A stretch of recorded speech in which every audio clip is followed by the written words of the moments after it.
বিশ্বনাথ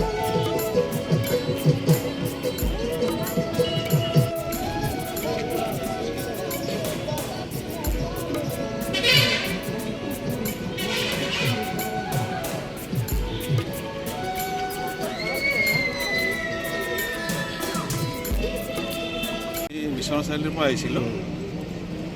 আজি একচুৱেলি আমি ৰাজীৱ ভৱনত গৈ আছোঁ বিশ্বনাথ সমষ্টিৰ কংগ্ৰেছৰ প্ৰাৰ্থিত্ব প্ৰত্যাশীৰ কাৰণে আবেদন কৰিবৰ কাৰণে। যাওঁতে আমি ভাবিলোঁ জনকণ্ঠ জুবিন গাৰ্গদেৱক সেৱা কৰি যাওঁ। 19 ছেপ্টেম্বৰৰ দিনা যি ঘটনা হ'ল আজিলৈকে তাৰ ন্যায় নহ'ল।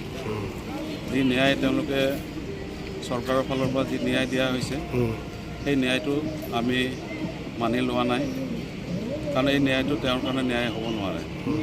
তেওঁৰ কাৰণে ন্যায় আমি বিচাৰিছিলোঁ, অতি সোনকালে তেওঁলোকৰ ন্যায় দিব নোৱাৰাটো চৰকাৰৰ ব্যৰ্থতা। আমি আগলৈ যাতে দোষী উচিত শাস্তি পায় তাৰ কাৰণে আমি এতিয়াতো চৰকাৰৰ ওপৰত আশা কৰি লাভ নাই, এতিয়া আমি ওপৰৱালাৰ ওপৰতে আশা কৰিছোঁ।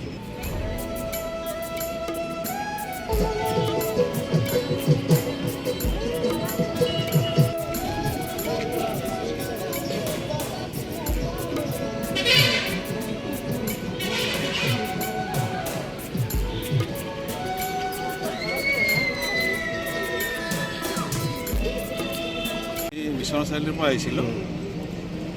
আজি একচুৱেলি আমি ৰাজীৱ ভৱনত গৈ আছোঁ বিশ্বনাথ সমষ্টিৰ কংগ্ৰেছৰ প্ৰাৰ্থিত্ব প্ৰত্যাশীৰ কাৰণে আবেদন কৰিবৰ কাৰণে। যাওঁতে আমি ভাবিলোঁ জনকণ্ঠ জুবিন গাৰ্গদেৱক সেৱা কৰি যাওঁ। 19 ছেপ্টেম্বৰৰ দিনা যি ঘটনা হ'ল আজিলৈকে তাৰ ন্যায় নহ'ল।